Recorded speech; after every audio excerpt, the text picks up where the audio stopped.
What's going on, guys? This is Rob, and we are back with Secret Invasion, and the ending of this story is going to have a really cool moment, so make sure you guys stick around and check that out. But what we end up doing here, at least what we're going to do in this video, is we're going to cover how it is the Skrulls were able to infiltrate Earth in the first place. And this all happens because of two people. The first is Queen Varanki, and the second is Spider-Woman Jessica Drew. Now, there's a few things that we have to understand in order to grasp what's going on here. So what really takes place is that you basically have a meeting between Jessica Drew and Nick Fury. And what Nick Fury literally does is he tells her, like, I want you to find a way to get your powers back, and I want you to find a way to infiltrate Hydra, or at least to use your contacts with Hydra to effectively become a double agent. Now, the reason why this happened goes all the way back to a couple different stories. The first one was Spider-Woman Volume 1, issue number 50, and the second was Avengers 240 through 241. And the whole idea behind this is kind of like the Spider-Woman Morgan Le Fay story. If you guys are familiar with Morgan Le Fay, she's not overly important for this. The long and short of it is that Jessica Drew basically ended up time traveling in order to go back and defeat Morgan Le Fay. But in doing so, Morgan Le Fay basically separated the spiritual essence of Jessica Drew from her physical body. What this meant is that Jessica Drew, believing that she was dead, had actually met with her former mentor, a guy by the name of Magnus, who basically possessed magical abilities and so on, and had him cast a spell to trick everybody in the world into believing she didn't exist. And so when you get into Avengers 240 and 241, the body of Jessica Drew is discovered. And because nobody remembers who she is, they end up calling on Doctor Strange, only for Stephen Strange to basically find her spiritual essence and bring it back to her body. The problem with this is that she's basically powerless. Now, this was kind of Marvel's attempt to sort of rework the character of Jessica Drew at that point in time.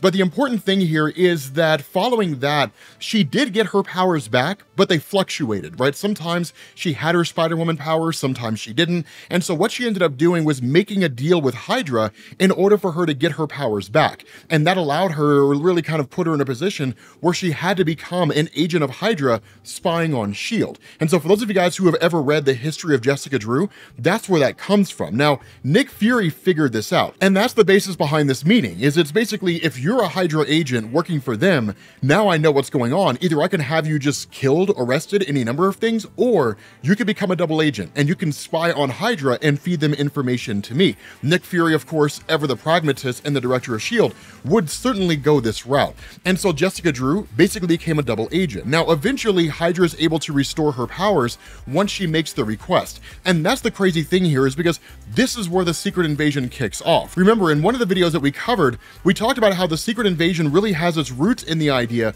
that the Skrulls saw Earth as kind of their manifest destiny, right? Their rightful place to rule, following the destruction of their homeworld by Galactus, the Illuminati visiting the Skrulls in the first place and kicking all that off, so on and so forth. And so what ends up happening is that when Jessica Drew's powers are restored, what she doesn't know is the entire Hydra base is basically composed of Skrulls. That literally, this is where they're making their move. It's the person that Queen Varanki chose. Now, Queen Varanki chose Jessica Drew because of her position, because of the fact that she basically has contacts with virtually every superpowered being or organization on Earth in some form or fashion. She's got contacts in Hydra, which basically allow the Skrulls to start replacing people in Hydra. She's got contacts in S.H.I.E.L.D. by way of Nick Fury, so they can start duplicating people. She knows the superhero community.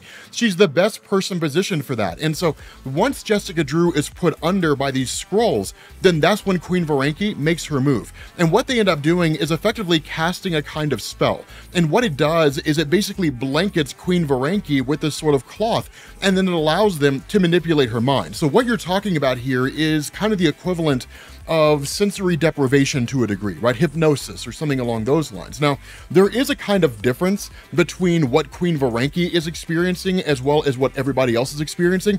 What Queen Varanki is getting is basically dual memories. She's getting the memories of Jessica Drew, but she's also keeping the memories of herself. Something that we'll talk about later on in another video is that the other Skrulls actually won't get this, that they won't be able to maintain their own memories, and in fact, their memories will be replaced with the memories of different superheroes.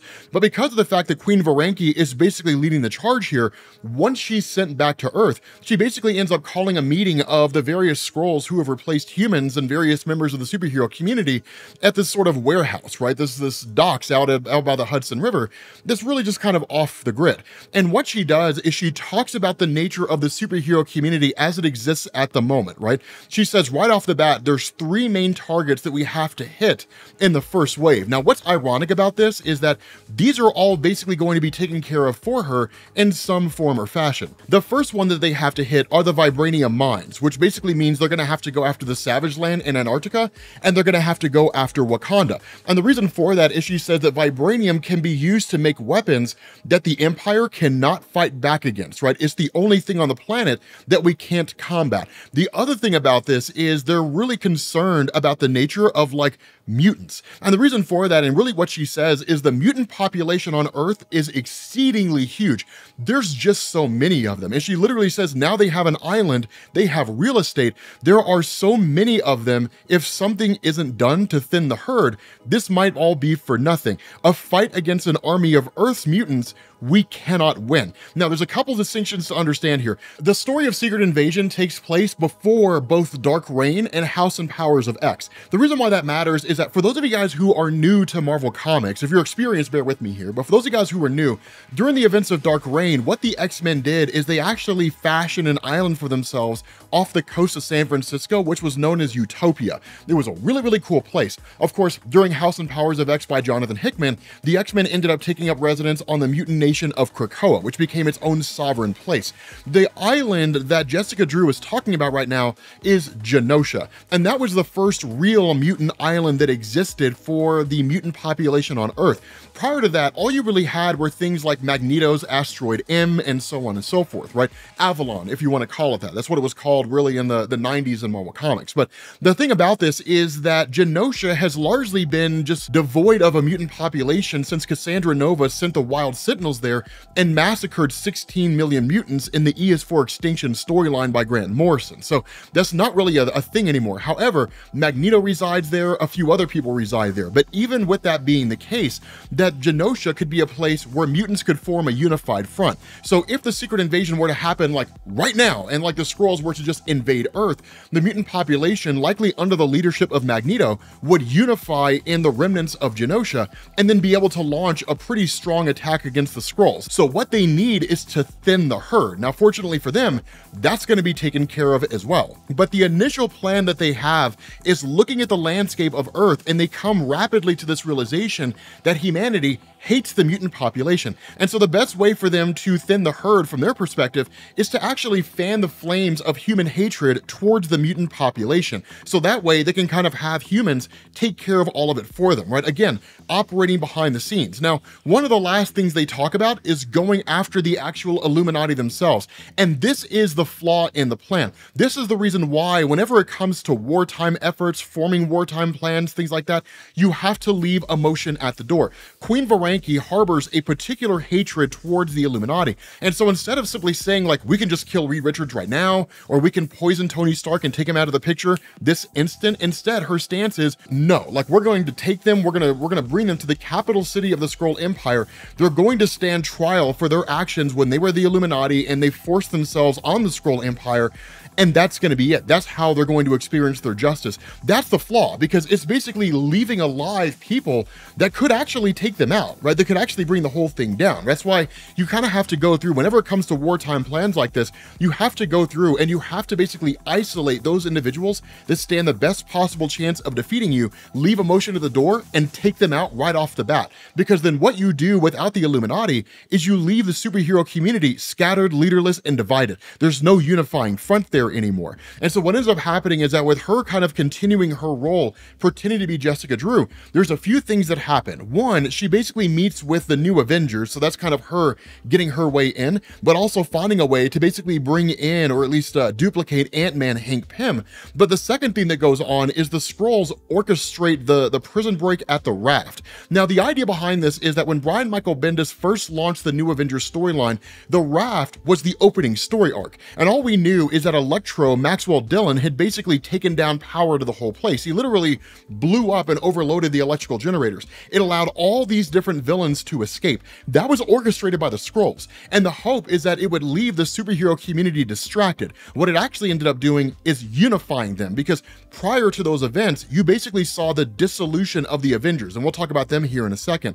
But during the Wrath storyline, you saw Iron Man and Captain America forming a new Avengers team. And that's their fear, is that what they may have done is actually unified them. And so what you have is when Princess Voranki as Jessica Drew visits Hank Pym, who of course is now a Skrull duplicate, and the two of them start talking, she comes to this realization that because Hank Pym's always been overlooked by the Avengers, that he actually has the ability to kind of operate without anybody really noticing or paying attention to what it is that he's doing. And it's always kind of been that way, or at least it's been that way for a long time. When it came to Hank Pym on the Avengers team, it wasn't always that way. He was a founding member of the team and was greatly respected. But due to things like slapping Janet Van Dyne, which didn't really seem that unique because Reed Richards slapped Susan Storm around all the time, it saw a lot of the superhero community losing a lot of respect for him. This was compiled when he ended up siding with Reed Richards and Iron Man during the events of Civil War. And so people, those individuals who stood against Civil War and on the side of Captain America had lost respect for him as well. And that's the reason why not a lot of people see him as an honorable person. And so that's cool, because what you end up getting is Jessica Drew, who's officially brought on to the new Avengers team. And so when you go back and you read, and we might go back and cover it, Brian Michael Bendis's New Avengers run, the entire time you see Jessica Drew there, she's basically a Skrull. She's a queen. She's the Skrull queen. And it changes the way that you see the story in its entirety. It shifts everything, because it's kind of like all this stuff that she's doing is all designed to bring down the superhero community. Now, one of the things that she does is when she meets with the new Avengers team, it's their first real coming together as a group, she asks about where Wanda Maximoff is. And that's when everything kind of gets quiet, and it's just sort of like, well, she basically had a breakdown. This takes place between Avengers Disassembled, but before the events of House of M. So what this means is that at this moment right now, that Wanda is on the mutant island of Genosha, basically being cared for by Magneto, with Xavier trying to find a way to fix her mind. And so what ends up going on is that, again, as she kind of continues through, right, Jessica Drew, or at least Queen Voranki as Jessica Drew, continues on this sort of road, and, reintegrating herself with the superhero community and so on and so forth. You, of course, have director Maria Hill, who's the new director of S.H.I.E.L.D., following Fury's Secret War and Nick Fury basically being ousted, kind of going underground, that she doesn't trust Jessica Drew, that Jessica Drew was at one point an agent for Hydra, and that because of that, the concern of Maria Hill is that Jessica Drew potentially still could be. So it's just kind of establishing a lack of trust between the two of them, which is something that will be important. The kicker about all this is that Hank Pym contacts Jessica Drew at the moment when the meeting is taking place on Genosha, leading into House of M. That what Hank Pym tells her is that the superhero community, the new Avengers, a bunch of the mutants and so on, they're all going to Genosha at the request of Xavier and Magneto. And the reason for that is because in that conversation, this is one of the things that we don't really cover here in the story, but instead is just part of House of M, that at the beginning of that story, Xavier had come to the realization there was no way to fix Wanda's mind. There was no way to get her back to a normal state. Her mind was just too far broken due to a variety of things, right? It wasn't even just the whole idea of Agatha Harkness wiping her mind, right? It was the fact that she had been touched by the power of Chthon when she was a younger kid, right? The fact that she had just experienced all these chaotic moments over the course of her life, that there just was no way to fix her. And so Xavier ended up bringing together the new Avengers and the X-Men to propose the idea that they actually kill Wanda. Now, of course, as we know from the House of M story, what this did is it led to Quicksilver overhearing the conversation, running to Wanda and then saying, you can fix everything. And so what Wanda ended up doing was basically kidnapping Charles Xavier, using her power to scan his mind in order to understand the subconscious desires of everybody on Earth, and then rewrote reality. And so where Hank Pym is tasked by Princess Voranki to stow aboard that ship and to find some way to stop them from killing Wanda, because she can basically be used as an agent for the Skrull Empire, what ends up happening is because Hank Pym has always been overlooked, the new Avengers and the X-Men take off without him. And so a few hours later on the mutant island of Genosha, Jessica Drew, along with everybody else, is whisked away by Wanda and transported to the newly created House of M universe. With that being said, guys, we're gonna bring this video to an end. Kind of a crazy cliffhanger, isn't it? Thank you all for watching, and I will catch you all later. Peace.